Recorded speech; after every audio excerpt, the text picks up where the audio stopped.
Hello guys and welcome to Skydancer Day 2025. I'm George and I am absolutely buzzing to be able to spend the next 80 minutes with you discussing ecology and conservation, sharing our love of nature and of course the inspiring people who are working so hard to protect them. And I'm also joined by the lovely Lauren today as well. Thank you, George. Very happy to be here. It's such a pleasure to have you all with us. And as George has said, we're here to celebrate the extraordinary wildlife of the uplands. We're also here to talk about some of the threats that this wildlife is facing, you know, the birds, the ecosystems and the landscapes that we're in. We're also here to shine a light on the amazing work that's being done to restore and protect these landscapes. So what have we got coming up today? Well, we've got a pretty exciting show for you guys today. We've got peregrines, dormice, wildlife crime, sniffing dogs, rewilding projects, photography, writing competitions, and of course, hen harriers. It's a lot. It's going to be a good programme. But before we dive into today's programme, let's take a moment to appreciate where we are today. So we are in the gorgeous Malham Cove in the heart of the Yorkshire Dales.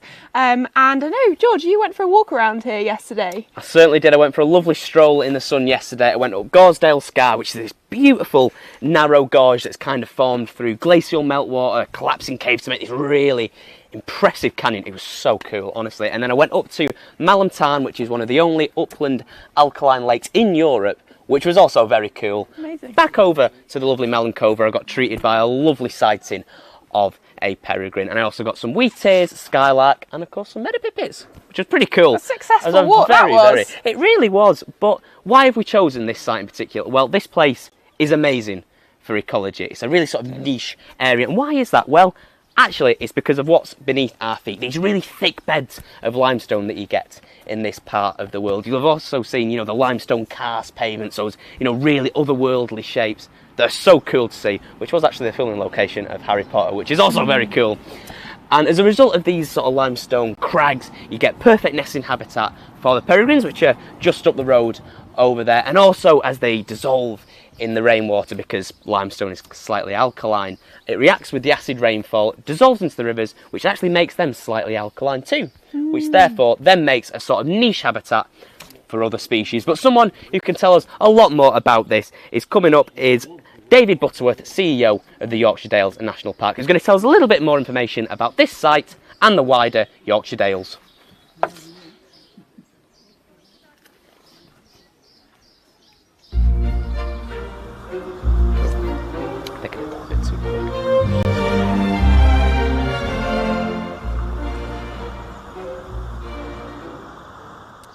Well, the Yorkshire Dales was designated in 1954. We celebrated our 70th anniversary late last year at an event in Malham, wonderful event. And it was also the 75th anniversary of the legislation that created national parks, that landmark legislation passed by the Attlee post-war government in 1949, the National Parks and Access to the Countryside. So that's the genesis for the national park movement. 10 created then within 8 years of that act. A number of national parks have come along since then. Scotland had its first 2 national parks at the beginning of this century, and hopefully it might have another one on the way. And then the southeast got national parks, southeast of England, in the early 2000s as well, with the New Forest and the South Downs. But of course the Yorkshire Dales remains the preeminent national park in the UK.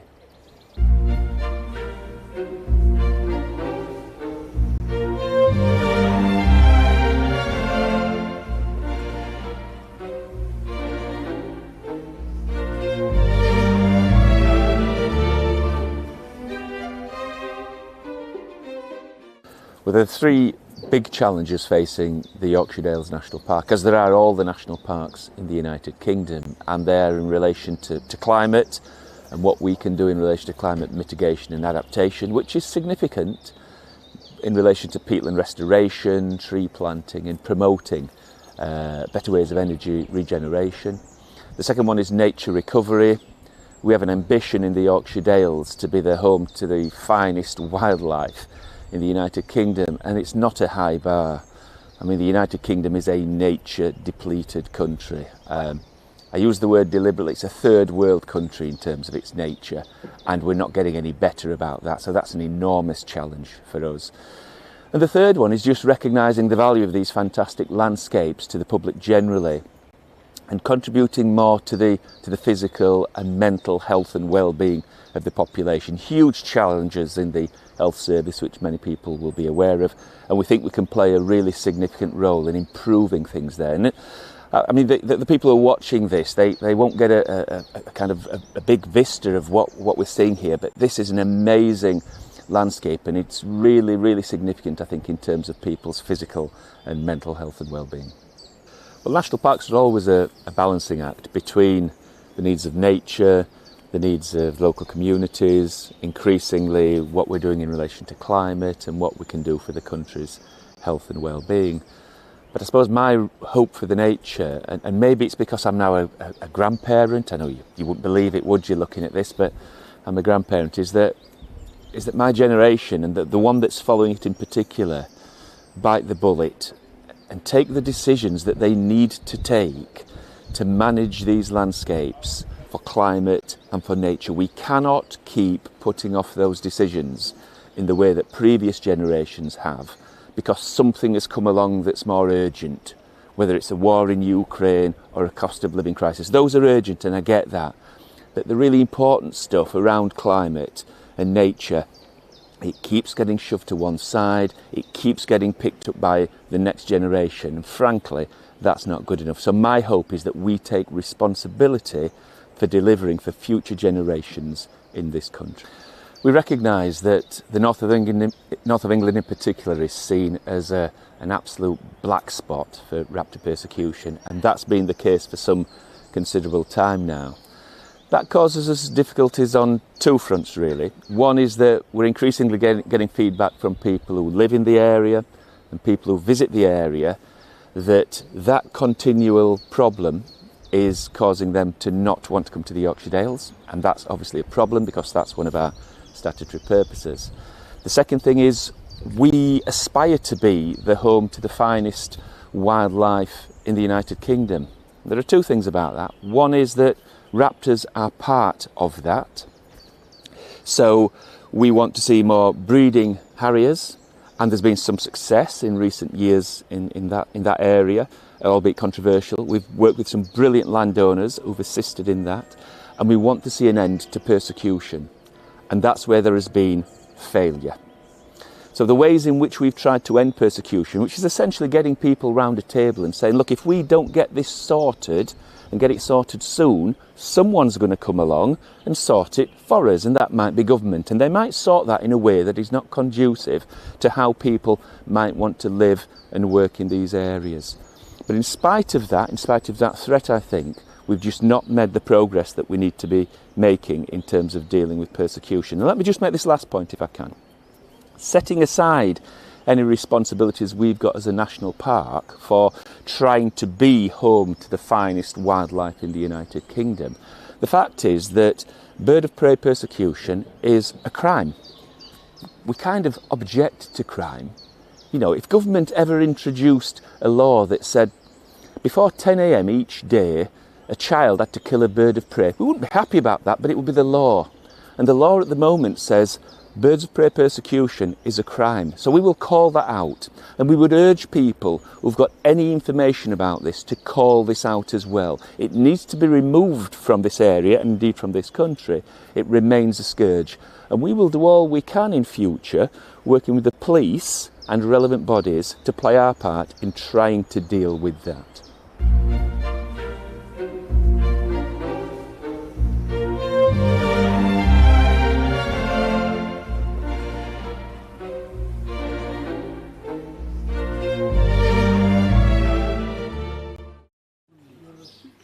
Thanks to David there for that really insightful look into the Yorkshire Dales National Park and the importance of our national parks in general. And he raised a really important point there about the sort of balance that our national parks can really provide between people, the wildlife, and actually the landscape itself. And it really shows that the sort of massive positives that we can achieve from our national parks and that we have actually achieved for such a long time. It is a long time, isn't it? They're really building up a legacy here on their 70th anniversary. And I thought it was really great to see some of the specific work, or to hear about some of the specific work that they're being done to make it a better national park for people and wildlife. And that he mentioned that they were planting trees and restoring peatlands, which not only is going to be really beneficial for biodiversity, but also are fantastic carbon sinks, so it's also going to be great for mitigating climate change. And I also thought it was great how ambitious they were being about wanting to become a stronghold for UK wildlife here. And of course that wildlife includes raptors, which should have a place here in the natural order of things. And a key part of that is tackling illegal killing. It certainly is, and David raises a sort of really quite important point there, that sort of Northern England as a whole and the Yorkshire Dales National Parks, as David put it, are a black hole for raptor persecution. And obviously, that's a pretty sobering thought that these sort of areas are so impacted so brutally by raptor persecution, but it does give us a little bit of hope that our national parks can allow this problem to be addressed, but importantly, kind of addressed in the right way with the community and local people in mind. And this leads us on quite nicely to what can only be described as the feathery jet engine that is peregrine falcons. I mean, they're such cool birds. I had a lovely encounter with one yesterday. I could literally hear it whistling above my head. It was an amazing sighting. And we're really blessed to have them in the UK. And just around Malham as well. They nest just up Malham Cove. But it is also a species that's quite strongly affected by raptor persecution. Very severely under threat from illegal shooting and poisoning. And this is a clip coming up now from Ian Court on the Peregrine Project in Malham and how they're working using community engagement to help this species.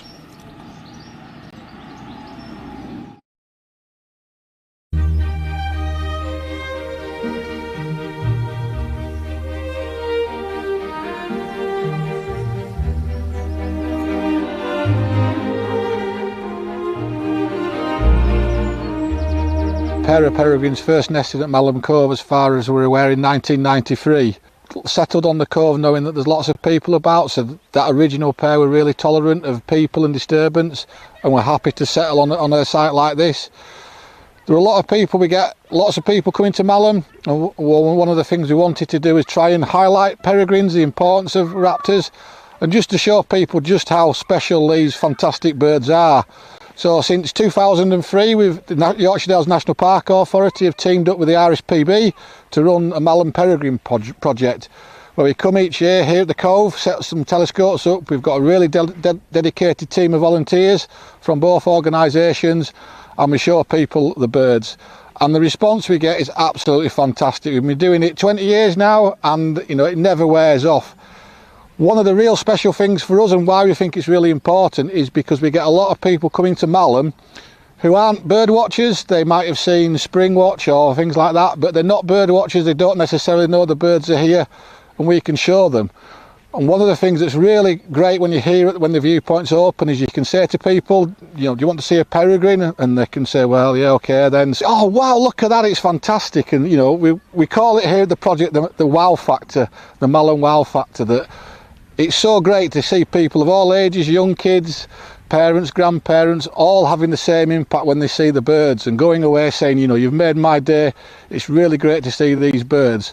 So one of the reasons we want to do this project from the National Park Authority's point of view and working with the RSPB is that we can show people just how special these birds are. And when you've got a site like Malham Cove and a spectacular bird like the peregrine falcon, we really got a chance to show people how special and how important these birds are. So from a peregrine point of view, they want somewhere safe to nest. So one of the few predators for peregrines, natural predators, is ground predators like foxes and stoats. So peregrines like to nest high up on a crag. So you've got a fantastic crag in the background here, Malham Cove. You can't get better than that, where they're safe from these sort of predators. They also like to have a good view out, so they can look for other birds intruding, peregrines or another bird of prey, and also to look out for food. And you cannot get a better place. Perched up here, you've got a spectacular view down the Aire Valley, right across Malham. A high site like this, safe from predators. From a peregrine point of view, this is as good as it gets from a nest site.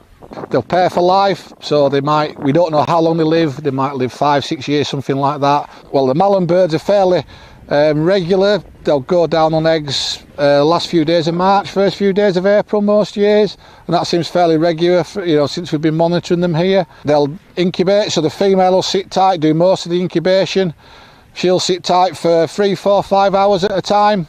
Then the male will come in to feed her, so he'll bring food in, he'll call her off the nest. So if you're really lucky when you stood here, you'll hear the peregrine call, you'll see the male flying with food, and the female will come out to meet him, and they do this fantastic food pass where the female will fly underneath the male, turn upside down and either take the prey or he'll drop it into her talons. She'll go off and feed, fly around, have a wing stretch. Sometimes it's interesting each year and the different birds. Sometimes occasionally the male will go on and incubate the eggs. We think it seems more likely when they're a well-established pair. Sometimes it doesn't, but the female will very quickly, once she's fed, she'll go back on. Her main role is to do the incubation, and she'll just sit there for another 3, 4 hours at a time. So that'll go around about a month, give or take, depending on the situation. So again at Malham, they go down on eggs last few days of March, first few days of April. That means the chicks will hatch about a month later, so end of April, early May, we'll look for the first signs of the birds having chicks. So one of the things we look for is the female won't feed on the nest when she's got eggs. She'll always fly off and feed away from the nest. From here, the nest is often obscured, so you can't see it, but you're looking for that telltale sign of her taking the food in, and then you know there's at least one chick there that needs to be fed. The chicks will, till fledging, there'll be some differences because the males are smaller than the females, and they will hatch at different times, days apart. So you can have quite a difference in chick size. So if you have a male that's a chick that's hatched first, and then a female that might be the third egg that hatches, and generally speaking, they're a third bigger than the male, so they take a lot longer to actually get to full fledging size. You can have quite a big difference, when the birds are young. But give or take a month, they'll be leaving the nest, they'll start flying around, and that's when you really get some spectacular sights here at the Cove.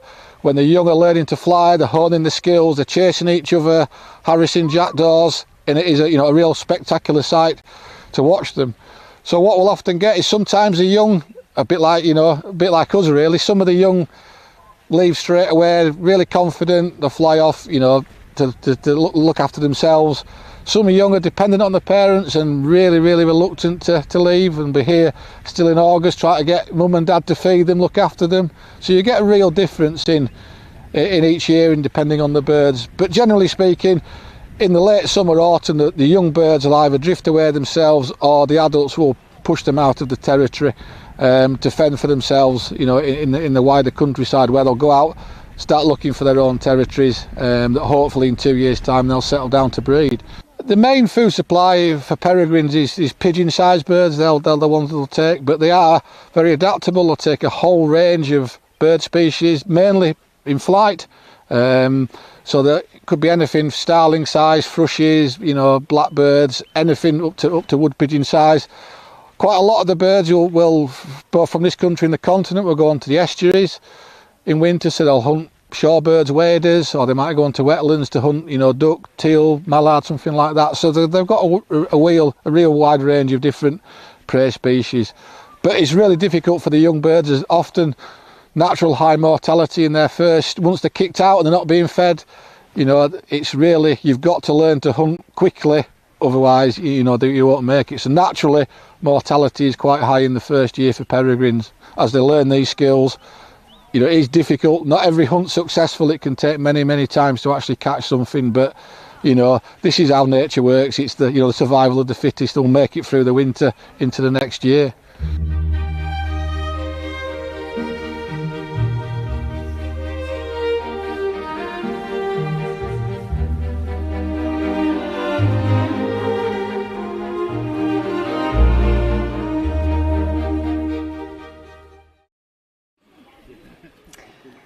Thank you so much to Ian for that fascinating video. It was great to see some insights into that project. And what I especially loved in that video was at the beginning when he was talking about engaging the visitors to the park with, helping them to see peregrines, and having a sort of connection to nature through, encouraging people who aren't bird watchers already to have a look. Has actually some amazing health benefits for ourselves. So I was looking this up, and I found some studies which show that having a connection to nature, or a relationship with the natural world through our emotions and our experiences, can help us to improve our self-esteem, reduce stress, improve our moods, and even boost our immune system. Really? Yeah. So you seeing that peregrine yesterday might, help fight off a cold. Who knows? Well, I feel the world better anyway. Yeah. Exactly. Plus, it can also lead to people behaving in a more kind of pro-environmental way. So it has a really nice positive feedback loop there. But I did hear a sad rumour that this nest that we saw in the video has failed. Yeah, sadly that is very true. I was chatting to a group monitoring the nest the other day, and they were saying that sadly the chicks that we did see in the film there have later died, which is a bit of a shame. They're not exactly sure why. Could be something to do with the climate. We're not too sure on that. And sadly, another example of how peregrines have been affected this year is with what can only be described as a particularly sadistic stomping of a nest in St Albans. This is currently under investigation, but on a slightly positive note, they have managed to have a second brood, which is really reassuring, isn't it? Unfortunately, the chicks that we've lost at Malham Cove, because of how late it is in the year, are unlikely to have a second brood, which is a bit of a shame, really. But an innovative new way of combating raptor persecution is through wildlife crime sniffing dogs, which is a few words I didn't think I'd put together in the same sentence. And we're very thrilled to welcome DI Mark Harrison to tell us a little bit more about how the investigations will work. So Mark, would you be okay to tell us a little bit sort of about your role kind of entails? Yeah, good morning.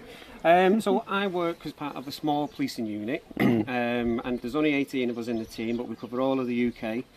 And our role is to work with all the police forces and a number of partners for all aspects of wildlife crime, and that includes everything from birds of prey through to illegal wildlife trade. Okay, so it covers quite a few grounds then, not just shooting.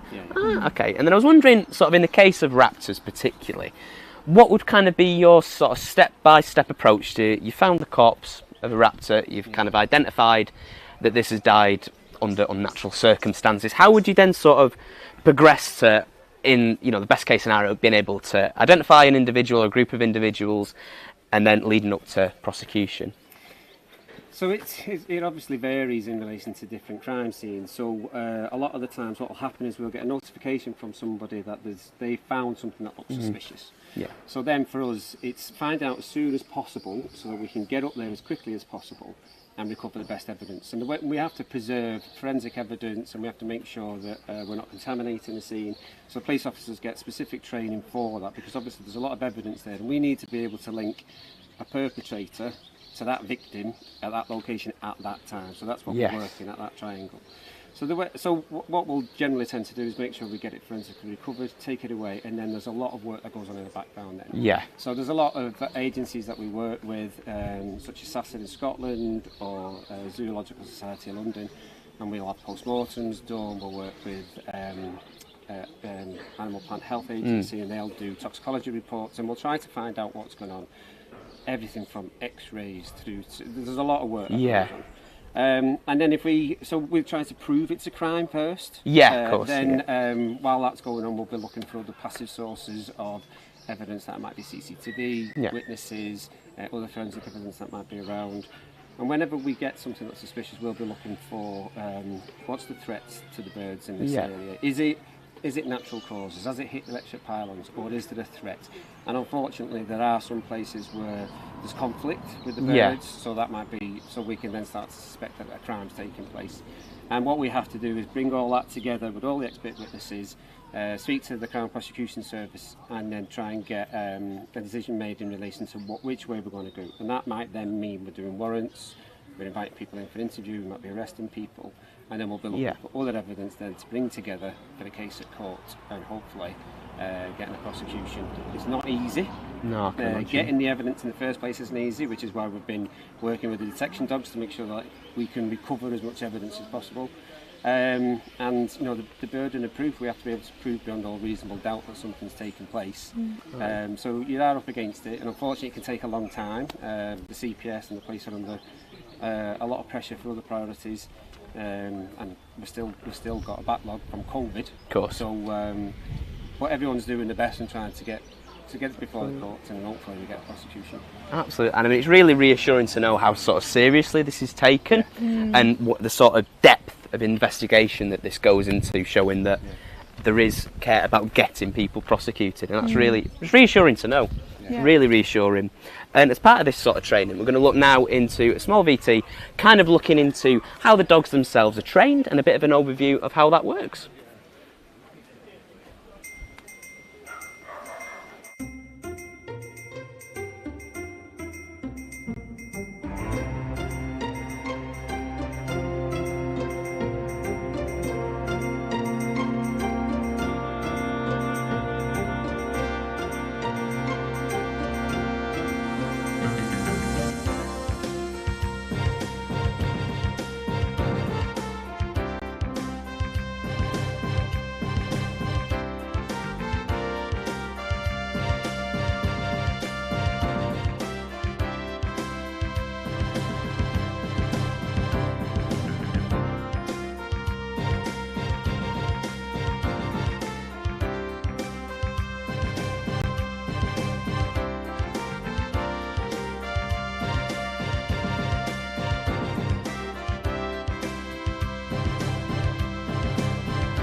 Oh, brilliant to see that. They're so clever, aren't they, those dogs?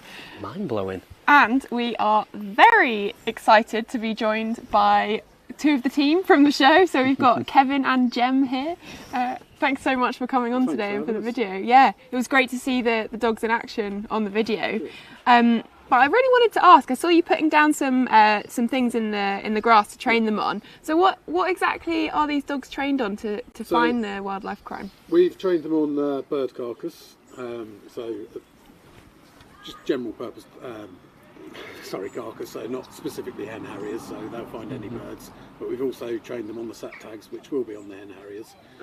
So if they come off, or if a bird's shot down and stop locating, then the dogs can pick up the sat tag, not just the birds as well.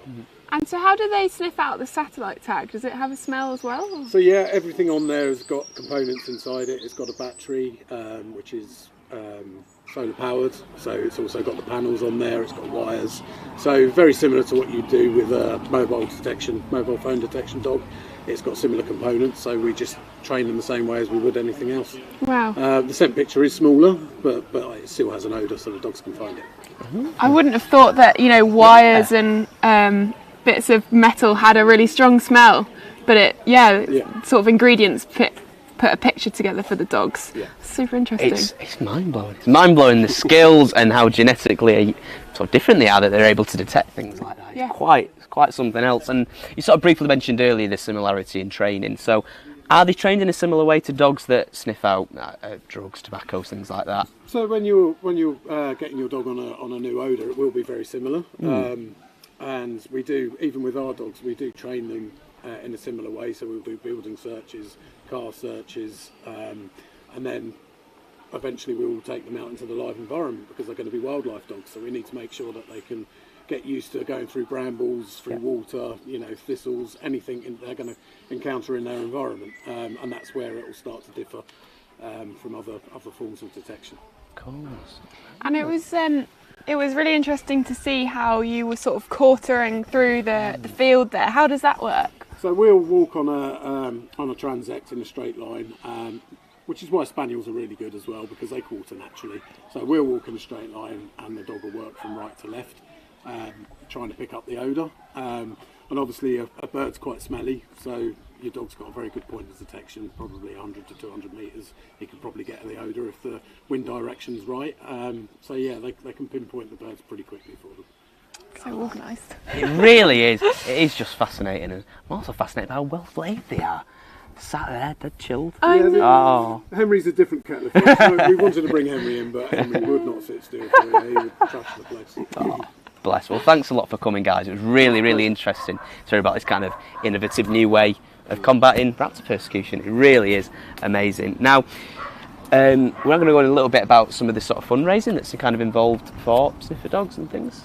Yes, and you know, if you've been inspired by what you've seen on the show today, Hen Harrier Action have launched an appeal to raise enough funds to deploy at least one more wildlife detection dog. So how long exactly does it take to train one of these dogs? So because we've got dogs on multiple odours anyway, it doesn't take long to train a dog on a new odour. But if we were starting from scratch, it would be 3 to 6 months to get them ready to be deployed. But as Jem's already on other odours, we should be able to get her up and running quite quickly. Brilliant. Amazing. So we're aiming for at least sort of £3,000 to train and deploy an additional dog throughout 2025, which would be absolutely brilliant. So please head to our website and to our links below in the description to make a donation.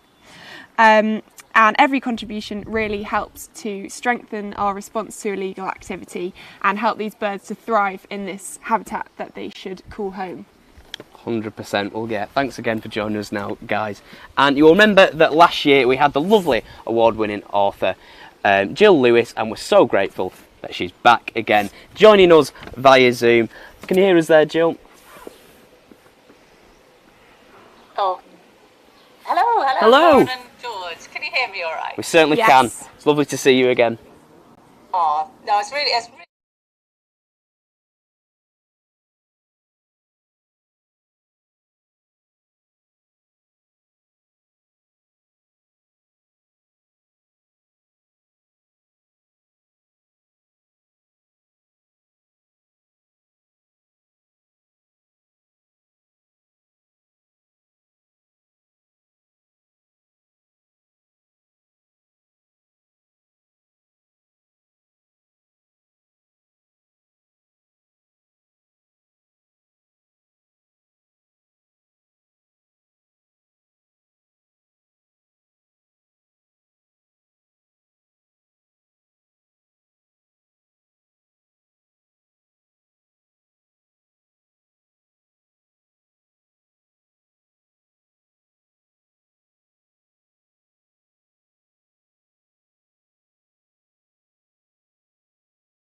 It's the 5th year of the Young Wild Writer competition.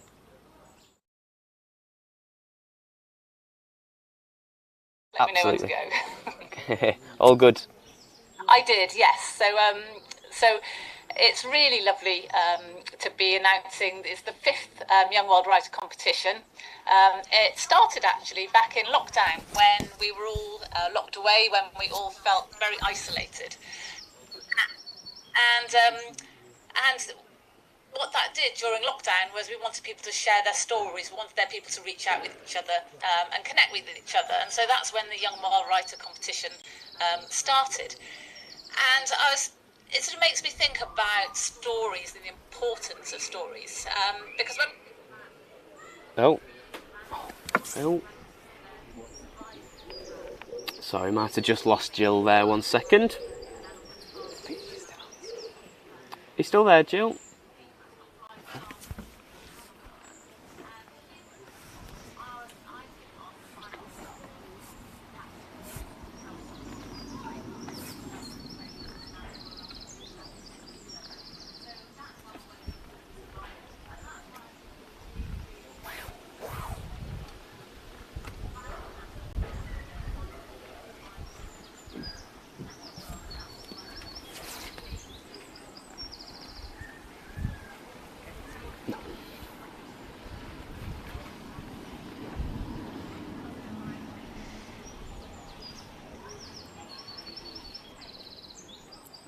Have you lost the connection altogether?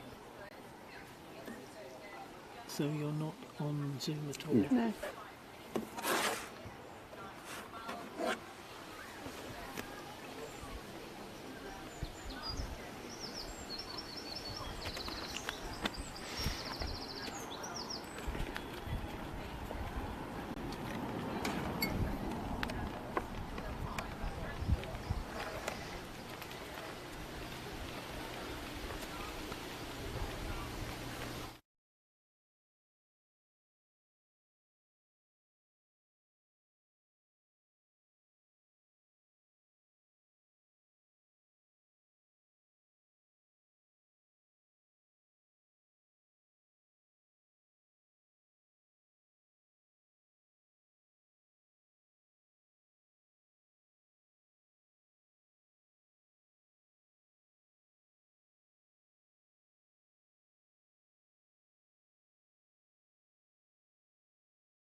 Video calls can be in going wrong every single time. It worked absolutely fine in our rehearsal. So it really did. There we go. Really We'll hopefully come back to Jill. But in the meantime, thank you so much for that introduction, and please do enter the competition.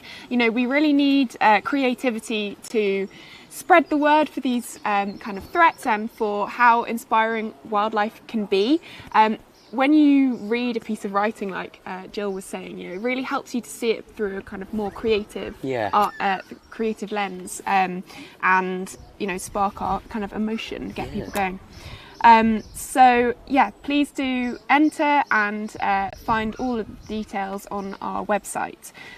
So now, coming up, we have a fantastic film about a community interest project called Bridestones Rewilded. This film was shot by Greta Santagata, and it's all about the West Yorkshire moors and a dedicated team from the community who are rallying together to get the funds and rewild this beautiful landscape.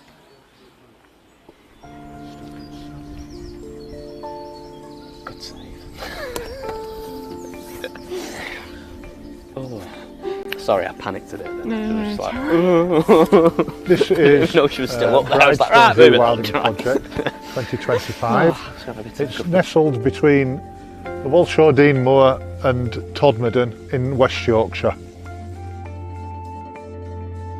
Well, it has got the most amazing stone in West Yorkshire, but also it has an area of blanket bog which we are planning to restore.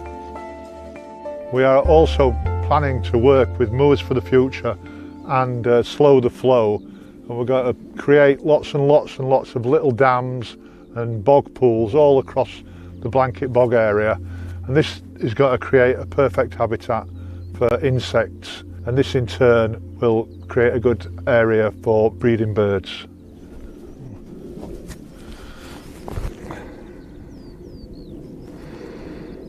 During the winter, the farmer put all this hay out in this area, and you can see the whole area now is nothing like a blanket bog at all, but at one point this area would have been. It's going to take a lot of work, but we'll take all the old hay away, and we'll put in some big bog pools, incorporate more sphagnum, and it should be a really good breeding ground for dragonflies especially. Here you can see already that the bilberry here is coming back. The cattle left on the 1st of August, so improvement already. There is some nice bits of cotton grass as well there, that's coming up as well, which is another good sign.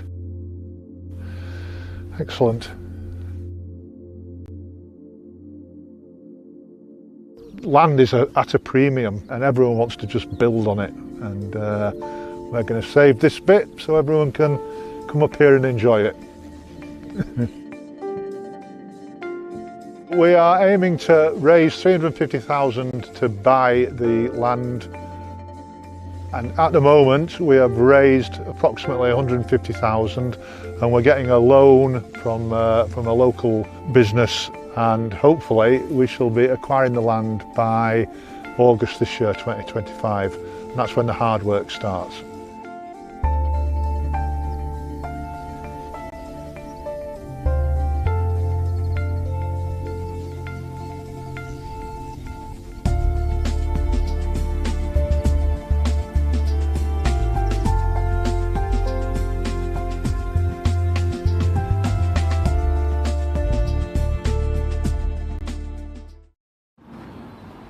Well, that was a pretty gorgeous film there from Greta, and we're really lucky to say she's with us now. So I was going to ask you a little bit about sort of what was your experience sort of making this film, sort of what challenges did you face? Well, the Brightstones are very close to my house. I kind of see them a bit as my back garden. Oh. It takes half an hour to walk up there, so I love them, and it's just such a beautiful place. Challenges? Oh, I guess it's always windy up there. That was one of the biggest challenges. But yeah, we were actually really lucky on that day. I mean, it was all shot in one day really quickly. I did the interviews in the morning, and then in the evening I got that incredible light. So I can't take credit really for the film. It was the light that did it. When it turned up, it was just like, Heaven. It's just heaven. So beautiful up there. It's such an otherworldly landscape, isn't it? With the rocks, like you were saying, the light, the cotton grass. Yeah, with these rocks that look like they've just been plonked there from the sky. It's just such a beautiful place. It really is, it really is. And I was sort of wondering, sort of in the film, meeting the community, what did you sort of take away from that? What were some sort of positive experiences you sort of learnt about through making the film? So I basically approached these guys, the six guys that live locally to the Brightstones, like myself, and I learned about their crazy project, I have to say. You know, this land was up for sale for a considerable amount of money, and they thought, let's buy it. Let's buy it for the community. Let's do it all together, which has some financial risks, and it's really difficult. So they've had to raise hundreds of thousands of pounds, and they have managed to raise over £100,000 just from the community, just from Totmerton, the town where I live, which is absolutely extraordinary. And then they managed to get a loan. Obviously they've got to pay back the loan, and they've got 5 years to do that, so they're always looking to raise more money. And I just really like the idea. I love the fact that they're doing this for the community to protect that land, to rewild it, but also just to make sure that it stays there the way it is, that it's accessible to everybody, that it's not used for anything else other than, for wildlife, for nature, and for people to enjoy. So I just approached them and said, I just like this so much, I want to make a film about it. And it was wonderful. Brilliant. I mean, it's so positive to hear that already they've earned so much money. A bit of a way to go yet, but to achieve that amount of money in a fairly short space of time, it's quite incredible, really, isn't it? It really is. And it already seems to be working a bit. We saw the bilberry and the cotton grass that you mentioned. What was the kind of environment like around there? Yeah, they've actually they don't even own the land yet, so they're in the process of buying it, and they should be getting it in the summer. But they've managed to strike a deal with the previous owner, the farmer, to remove cattle. So the cattle hasn't been on the land now for a few months, and that's the first time in a long time that area was used by cattle for grazing. So already in this short time, where the only thing that's changed is the removal of cattle, already you can see the first bilberry bushes. They're still small, but you know, by this time next year there'll be big bushes. Heather is coming back, and and cotton grass. So this is just the start. In fact, it hasn't even started yet, and you can already see positive impact. So it's exciting. It really is. It's amazing. Yeah, it's great how these kind of small changes all add up over time to make a difference. And of course, it's not only the land that we need to be restoring here in the UK, but also our aquatic ecosystems. And in terms of our own sort of personal experiences of rewilding restoration, I've been involved a bit with native oyster restoration. So in the seas around the UK, they're restoring a lot of our oyster beds that we've lost through overfishing and disease and climate change and all of that sort of thing. But it's not about just plopping the oysters back in the water. All of these restoration projects are about letting nature recover and do its own thing. So enabling these ecosystems to function as they should be, and not just plopping an oyster and walking away. It takes a lot of time, a lot of dedication, and involving the community in that, and the kind of social, ecological impacts as well are really, really important. They really are, and I was looking up earlier about some sort of more broader sort of observations around rewilding being a sort of relatively new sort of development, really, and I was kind of seeing what some sort of like positives and negatives maybe of that have arisen. So one that 70% observations made in rewilding projects have actually been positive. There's been 70% of sort of viewable positive changes as a result of rewilding certain spaces. However, there is a sort of gap sometimes in connectivity between sites, that sometimes one site can be amazingly and fantastically rewilded to, peak biodiversity, climax community, but sometimes it can be difficult for these species to transition to other habitats because there might not be the connectivity there, which isn't necessarily a criticism of rewilding, it's more of how we develop rewilding to enable species to therefore cross. But one massive positive is the boosting of native species like bilburn, cotton grass, that have all managed to rebound, particularly in Bridlestone. However, there can sometimes be, as you said, sort of some potential lacks of sort of socio-ecological resistance, which is basically where the kind of interaction, the link between people, the community and the wildlife can sometimes not be as durable. So there are some sort of potential slight, not necessarily criticisms, but rooms of improvement, I suppose, in this. But away from rewilding, and in the words of John Cleese, and now for something completely different, dormice. I couldn't resist. A new conservation initiative is looking into dormice reintroduction in coppiced hazel woodland around the very well known Azzigarth Falls. I apologise if I've said that a bit wrong. It's actually the set of Robin Hood and the Prince of Thieves. Not that that's relevant, but here to tell us more about this is Ian Court, and a wee trigger warning just to let you know the cuteness in this video may be fatal. Cool.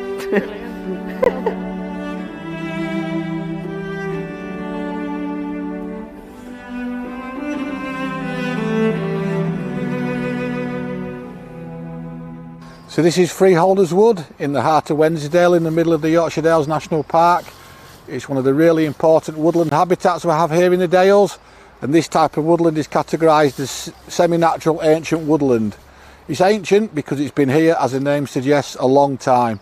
If you look back on all the historical maps that have been here going back hundreds of years, you will see woodland that is actually on those maps, so we know that woodland has been in this location for a very, very long time. It's semi-natural because there's been a lot of management over the years. You can see here it's a coppice woodland. So this is where over time, these are hazels where basically the stems are taken, so large bits of wood like this will be taken out and used for, in Victorian times, going back a long time, they would have been used for various products, for firewood, for broom handles, for all those products that you would find around the house. This is pre-industrialisation, when they had to utilise the woods and, you know, make all the tools and all their equipment from scratch from what was around them. So they used to take out these hazels, so they used to chop the larger branches out, and that reinvigorates the tree. It makes it grow, and you can see here, once it's taken out, lots of new stems like this will spring up. And then the idea of coppicing is that you can utilise these different stem sizes depending on what you want. So the larger ones will be for firewood, and the smaller ones used for a whole range of different products. So whilst this wood has been here for a very long time, there's a lot of evidence that it's been managed as part of a coppice woodland, and this is partly why it's such an important woodland from a nature conservation perspective. So one of the most important areas of a wood for biodiversity is the woodland edge. That's where there's a lot of light coming in, there's a lot of plants, there's a lot of insects, there's a lot of birds that feed on those insects. So the woodland edge is the real key bit. So if you imagine in a woodland that's a mature woodland, it's got a closed canopy, that area of woodland edge is actually relatively small. The other key thing for the woodland is the ground flora. So you can see in freeholders, perfect time of year looking at this, we've got the wood anemones out, the bluebells are coming out. So these plants on the ground need light coming in. If you have a mature woodland that's got lots of leaf cover, there's very little light coming in, and therefore there's very few flowers actually on the ground. But in coppicing, where you manage the woodland and you create this patchwork area of open ground, there's lots of light coming in, which is really beneficial to the plants and also all the insects that thrive on those plants within the wood. And one of the species it used to have in Victorian times was the hazel dormouse. Now this is a natural component of woodlands right across the country that has unfortunately been lost over the last 150 years due to a lack of coppice management, a loss of woodland, and woodland becoming more isolated. So the dormouse is a species that used to be found here. We've got records going back to the 1850s, so we know that dormice were a species that were found in this wood many years ago. But because of these changes, unfortunately, they've died out across a lot of the country, and it's now a species that really is in decline, and there's a lot of conservation work being done by a whole range of organisations. So one of these measures that can be done is a reintroduction. So working with People's Trust for Endangered Species and Natural England, the National Park Authority organised and introduced dormice into this wood. So these were captive bred animals that were brought in, released into the wood, and we've been monitoring them every year since, and they're now thankfully still here. Numbers are relatively low, but they are still here, so the reintroduction has worked. So it's really important that without some of these species, it's like having a missing piece of the jigsaw, that when you look at it, you'll see these bits missing. So the idea of these reintroductions for things like dormouse is we've got now a complete picture of this wood and all the wildlife that it should support. And as dormice hibernate, they're one of the few animals in this country that do. They need to build up a lot of these fat reserves for the winter. So hazel crop is that ideal, nut. They'll feed on those, put on lots of weight before they go into hibernation in the winter. So one of the ways we monitor for the dormice is to look for the nests. So the dormice will build a small nest, like a large tennis ball, tightly woven grass with a little hole in the middle and a chamber, and that's where the females will go in and have their young. Naturally, they would make them in coppice stools like this within the stems, and they would be incredibly difficult to find. And if we would try to look for them, it would be really intrusive, going in and causing a lot of disturbance. So one of the ways of monitoring dormice is to put these nest boxes up. So one thing you'll notice is, unlike bird nest boxes, they haven't got the hole in the front because they want the bird to fly in. We have a hole in the back so the dormouse can go up the trunk and enter that way. So we have these, a number of these. We have over 200 nest boxes in this wood that we're all mapped out, and we check once a month from May through to October. So we look at the dormice, we can age them, we can sex them, and that will give us a total for the numbers. It's really important to remember that dormice are very sensitive to disturbance, and they're legally protected, so it will be an offence to disturb them. So all our staff and volunteers are all fully licensed, we're fully trained, and we do this as part of a coordinated monitoring programme that's done right across the UK or the British range of the dormice. We really encourage visitors to the wood to you can do your bit to really help the wildlife here. Keep to the footpaths, come and enjoy the woodland, but don't go out into the wood. And most importantly, don't look in any of the boxes. You know, this time of year they could have the nesting birds in, so you can really play your part by leaving these nest boxes nice and secure, nice and safe, not disturbed, so the wildlife can thrive within them.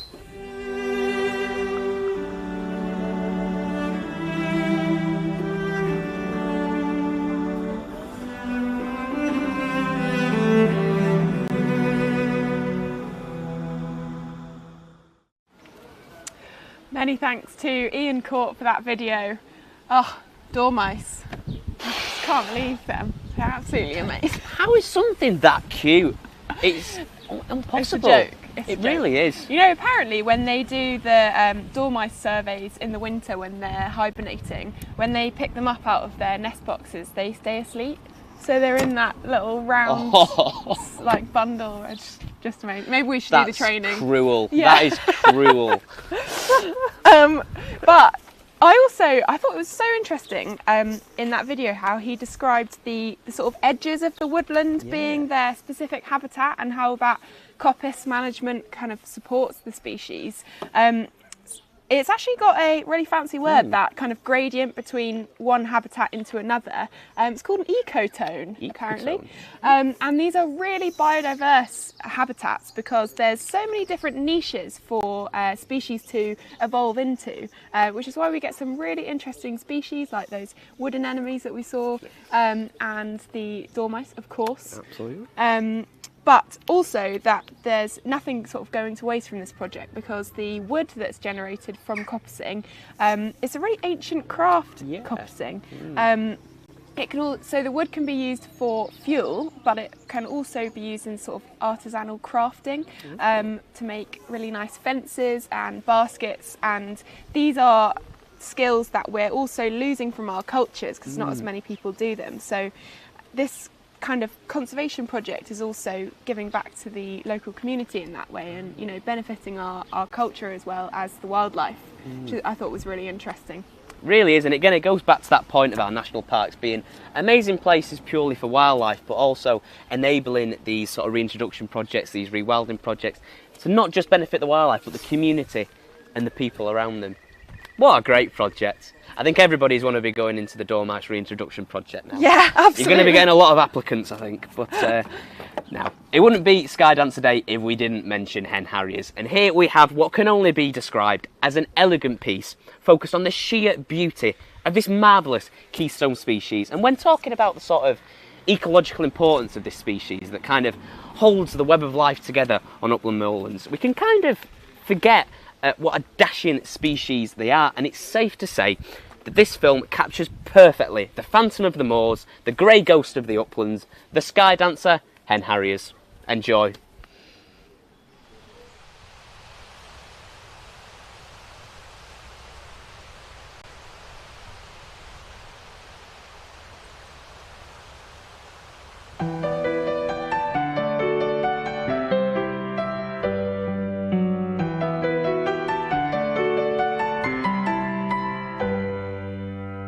Dance with me, my ghost in grey. Our end is close most every day.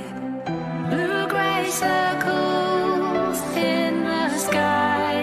The future's bleak for you and I. Show me your sky dancing skills with pure ballet.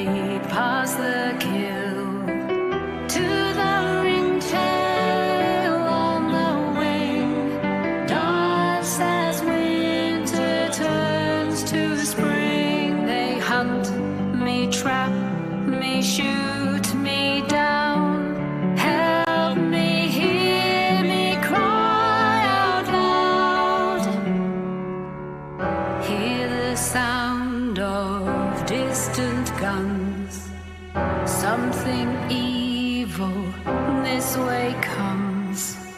Scorched earth now where once you flew. Grouse moors mean there's less of you. They hide the bodies, hide the tags, deeply buried in peat hags.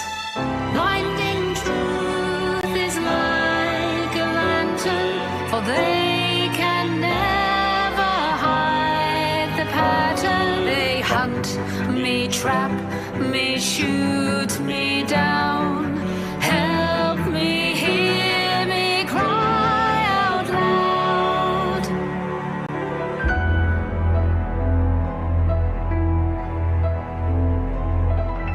Wall of death for circus hyenas, holes with spring traps all around. Evil gunmen, they still await them, for the Skydancers are earthbound. Moorland owners and their serfs are now known for their true worth. Padding, camouflage or tweeds, they try to hide their evil deeds. With bellies full of lead and pies, their heads are empty except for lies. But who are we to criticize this rich man's game of genocide?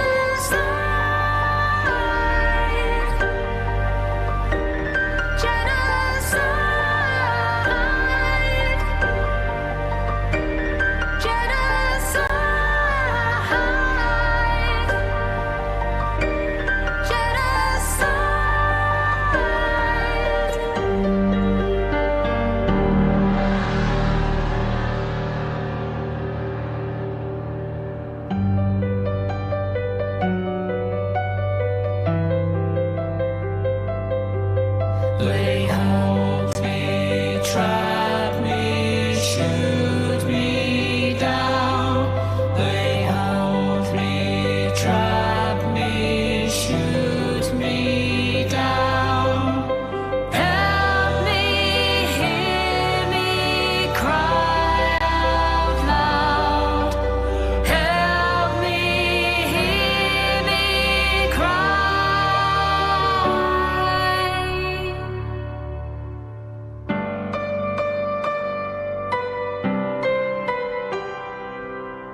Won't survive without your voice.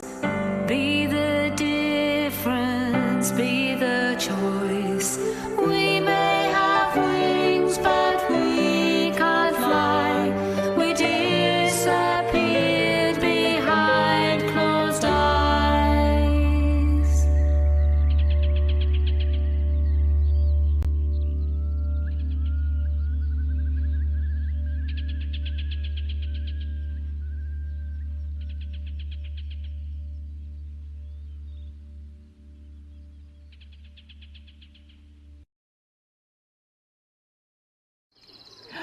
Hen harriers. What a Absolutely bird. What beautiful, a bird. beautiful birds. That music actually made me feel quite sad in parts. It's quite sort of dramatic and emotional, wasn't it? It's tough to see those birds sort of flying about, you know, being so majestic, and then knowing how they struggle in such a challenging environment. But then on the other hand, I was thinking about how, you know, someone's taken the time to write and compose music for them. So, you know, there's people on both sides who are fighting for their survival. I couldn't agree more with that. You know, like you were saying, you got that sort of harrowing tale of the hen harriers with the music, with the emotion, then tied with the beautiful Skydance. I mean, what a film. That was pretty spot on, that. That's brilliant. It was amazing. Now, I'm happy to say we're joined again by Jill. Apologies for the slight technological difficulties earlier. Hopefully, it'll all go to plan this time. Hello, Jill. Hope you can hear me there. Hello, I can hear you again. Nice to be back. Smashing. Yep. So, following on from earlier, again, sorry about the slight problems earlier. I kind of wanted to learn a little bit more about sort of your journey in writing. I thought it might be quite inspiring for people to hear about your story and they can relate it to theirs. Yeah, well,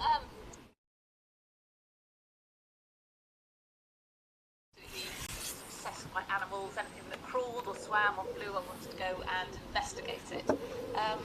And I loved stories, I loved writing stories, but as a child my English wasn't very good, I was dyslexic, I didn't think I'd be allowed to be a writer. I loved science, so I went on to become a vet. And that's where I loved hearing the stories about what the farmers talking about their animals, or conservationists were talking about the wildlife. And I realised it's actually stories that bring everyone together. And so in my sort of early 40s, I started writing stories and wanting to write about animals and some of the stories that I'd heard. And my first book was Skyhawk, which is about the osprey. But what I've realised actually is that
when we go back, just do a little bit, just saying this so you can find it. I'm wondering if we could just move on to the idea of outlining the conditions and circumstances of the competition, the categories and so on.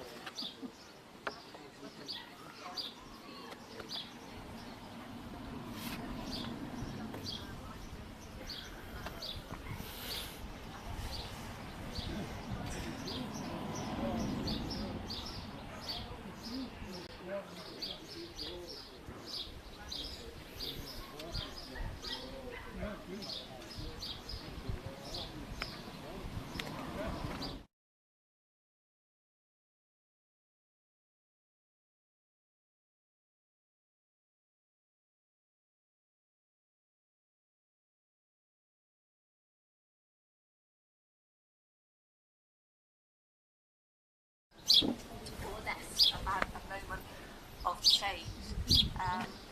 So what am I looking for? I'm looking for a really original piece of writing. If you use AI, it will be very well written, but it will probably be very dull. So I want something And then I'll go then onto the photographer's competition. His own message, a very simple message. And then investigations, yeah. The most important thing is the story. We're not looking for grammar or spelling. As long as we can understand what you're trying to convey, that's fine. It's the story that's the most powerful thing. And I think really writing is the biggest. How do you know you're up now? I think the biggest piece of advice really is to write your story and write it from the heart. Tell the story as you see it. Really interesting. And I'm really looking forward to all the submissions coming in. The standard was so high last year, and it was a real privilege to read so many just amazing.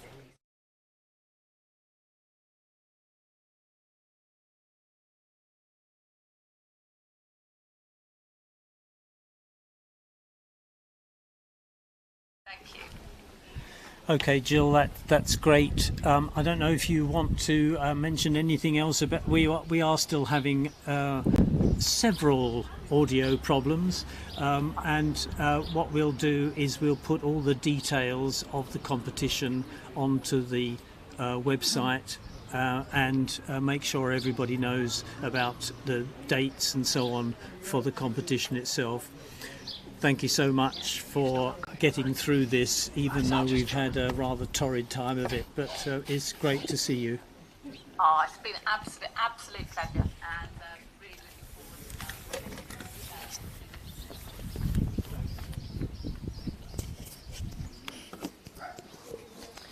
to Thanks a lot, Jill. Thank you for pillaging through the slight technical difficulties there. I'm so sorry, guys. That was, you know what it's like, tech, Zoom, all that. Anyway, if you want to learn a little bit more about the competition, you can find the link through our Hen Harrier Action website, and you can be reminded of all the categories and all the information you need to fill out. Now, as you can see, films and art are an amazing way to highlight the intense and infinite beauty of the natural world to inspire people to take an interest. And one way you can get involved, apart from the Young Writers Competition, is the Young Photographers Competition. And the Young Photographers Competition is a fantastic opportunity for young people to show off your talent and express your artistic flair for the outdoors. And this year it's being judged by UK-based wildlife photographer Richard Burchett. And you have to be between the ages of 5 and 16, and you must submit your entries by the 6th of July. And the winners will be announced on the 9th of August. And I can't wait to see all your fabulous entries. Yeah, I'm really looking forward to seeing what everybody submits, and please do enter. It's, you know, you never know what's going to come from winning a competition. So next up we are hearing from Mark Thomas, who's the director of RSPB Investigations Team, and he's going to be telling us and our Paul, our own Paul, all about the work that they do. Hello everyone, my name is Paul Samuels. I'm co-chair of Hen Harrier Action, and we've worked with the RSPB's investigation team for some years now on satellite tagging and other projects. And I'm delighted to be joined by Mark Thomas, UK's head of investigations, for an update. Welcome, Mark, and thank you for taking time out from your busy schedule to speak to us today. So first of all, for the benefit of new Skydancer Day viewers, can you explain a bit about what the RSPB's investigation team does? Hi, Paul. Good afternoon, everyone. So always a pleasure to speak to Hen Harrier Action. So I manage the UK team for the RSPB investigations, and we are a small team. And the idea of our team is to catch people killing birds of prey, to gather that evidence, pass that evidence to the police and the prosecuting authorities, and try and bring those criminals killing our birds of prey to justice. Thank you. And how do you find out about suspected wildlife crimes that need to be investigated? Can the public play a part in helping with this? Yeah, the public are definitely there as a big resource. So, you know, you are our eyes and ears. You see things, you report things. Many of our best cases have come from tip-offs, from when someone has just seen something, they didn't like the look of it, they reported it to the police or the RSPB, and maybe we already knew about that location or the person involved. But that extra bit of intelligence is always helpful, and often it guides some of our field work out on the ground. So the way we operate, we have investigators. They will follow up reports of dead birds or suspicious happenings, and we will try and gather evidence. Often that might be using covert cameras to catch people in the act of killing or poisoning birds. Okay. Now, I know there's been a lot of national coverage and public outcry about the covert filming footage that your team obtained of gamekeepers on a northern grouse moor. Can you tell us a bit about that? What's happened since? This was broadcast by Channel 4 News last October. Lots of people saw that. I'm very limited as to what I can say, because the facts are a person has been charged with an offence in connection with that footage, and that person appeared at court last week. They pleaded not guilty to 2 charges, and the case continues. So I can't really say anything more than that, but obviously it's a very significant investigation, and we welcome the fact that charges have been brought, and we will be assisting the police and the CPS in the continuation of that case. One thing we learned from the film footage you obtained was that satellite tags act as a deterrent to wildlife criminals, and your team work hard each breeding season fitting satellite tags to hen harriers. Are you going to carry on fitting tags this year, or even increase the numbers? Yeah, tags are vital in both protecting harriers and also telling us when and where harriers die. So the mortality of the birds. And we have been extremely lucky due to sponsorship, like the sponsorship from Hen Harrier Action and some other bodies, that we've been able to fit increasing numbers of tags. We fit them to juvenile hen harriers, about 5 days before the birds fledge. And the idea is then that they're fully grown and they fledge with the tag, and we can then follow the bird and the bird's progress. So what we've also done at the RSPB is our scientists have looked at all the data and written scientifically valid papers that have been peer reviewed, and those papers show us the scale of the illegal killing of hen harriers. So we are not going to stop fitting tags. They're a vital tool in conservation.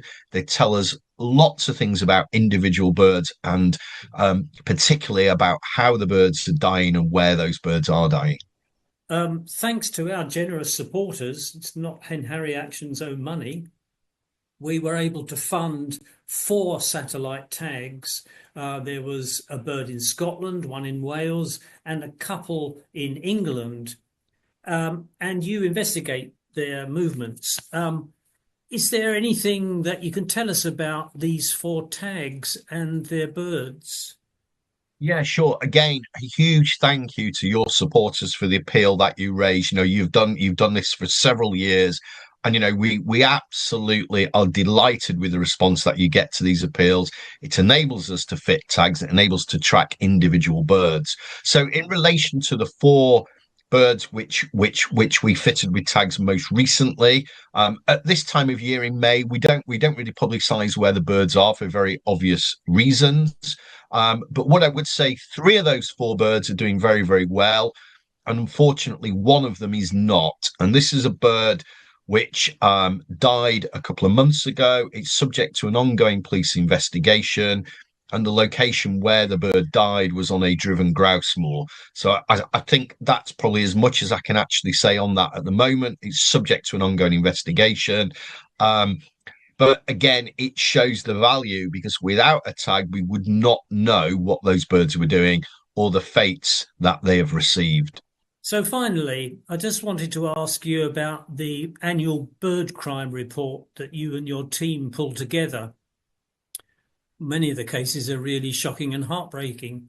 Can you foresee a time when wildlife crime and raptor persecution will be part of history? Yeah, this is the absolute focus of my team. Every single day we try and do something that makes the situation for birds of prey better, be that investigating cases on the ground, gathering evidence, trying to change legislation, all sorts of different aspects to this. A day will come when birds of prey are no longer illegally killed. We absolutely believe and hope that is the case, and we use as many methods as we possibly can to try and bring that to bear. I think the key thing here is to look at the progress that has been made. So Scotland, they now have licensing of driven grouse moors. It's been a bit of a bumpy ride, and there's some amendments to legislation that are probably going to come.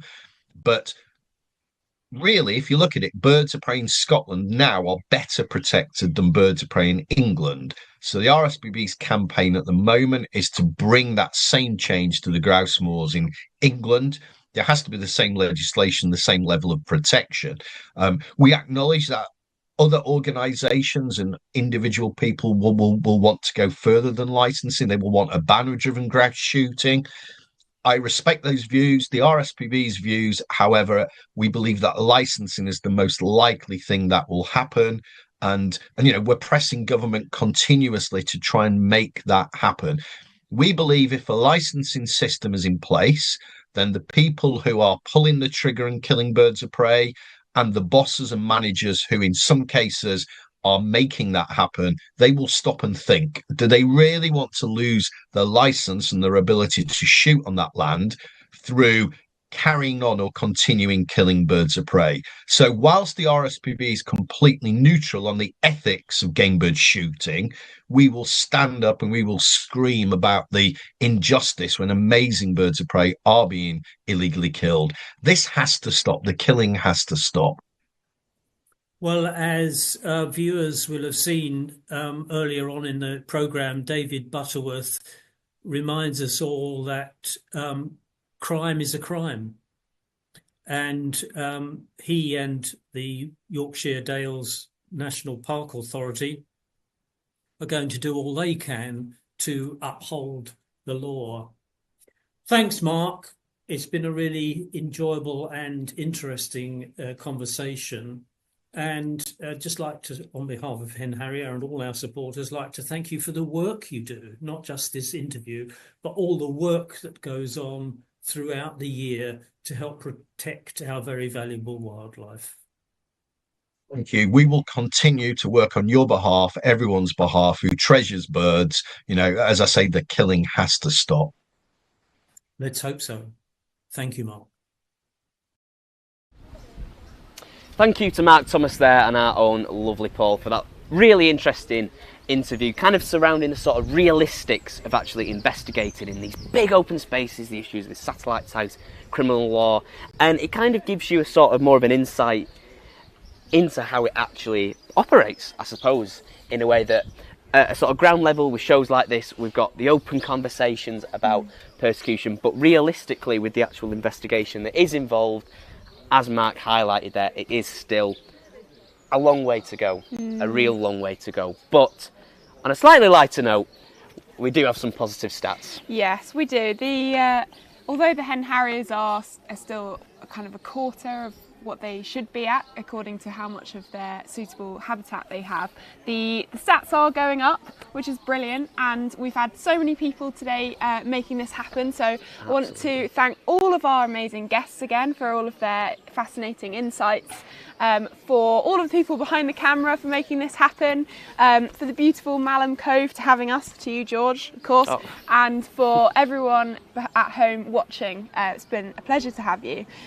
So I hope you've enjoyed learning a bit more about the work being done to restore and protect habitats up here in the uplands, and if you want any more information about any of the organisations that we've featured or any of the links to more video content, you can find on our website and in the description below this video.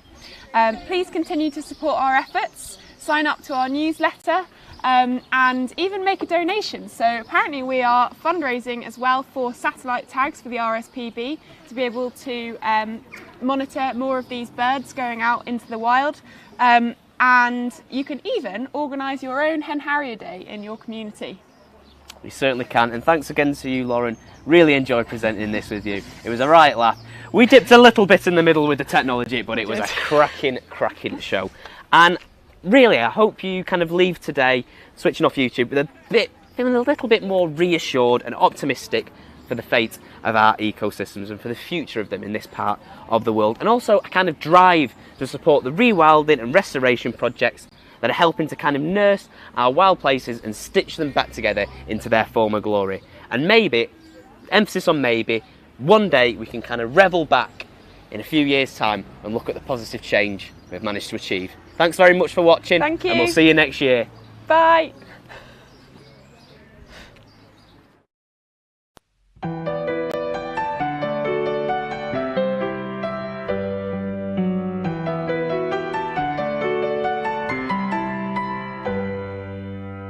Dance with me, my ghost in grey. Our end is close most every day. Blue grey.